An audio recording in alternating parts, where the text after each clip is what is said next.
let's talk about how do you design behavior within your team. So typically, you get the behaviors that you either measure, that you incentivize, or those that you either celebrate or completely trash. And in that order.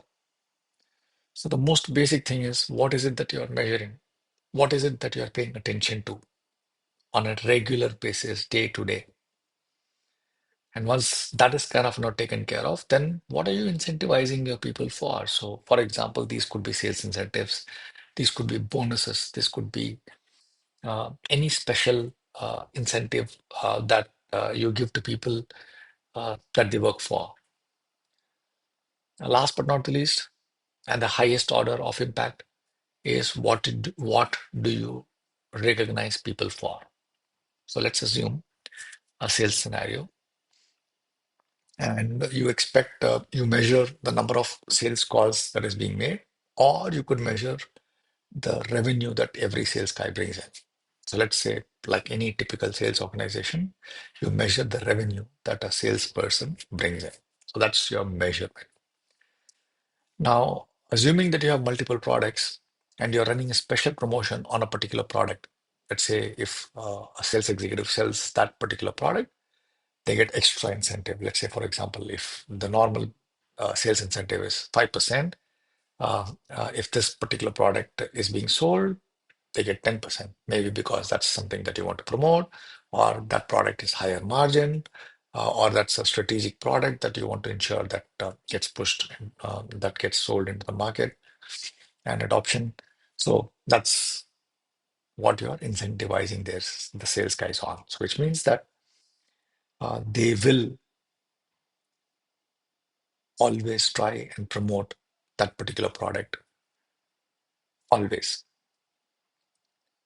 And last but not the least, what are you um, celebrating them for? So let's say, for example, you celebrate someone achieving numbers or their revenue goals, then you will find that the behavior of the entire organization is to run towards achieving those numbers.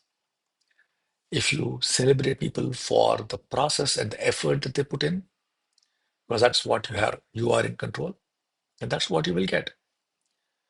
If you celebrate people for being doing the right thing for your customer, then that's what you will get. Now, sometimes as leaders, we forget that all these three things need to be aligned to achieve whatever it is that our strategy wants to achieve. So a lot of times, while the stated objective might be that you're measuring might be different than what the sales guys or what the employees are incentivized on, which is different from what you're celebrating them for. And this misalignment is probably the biggest cause for lack of high performance in most teams.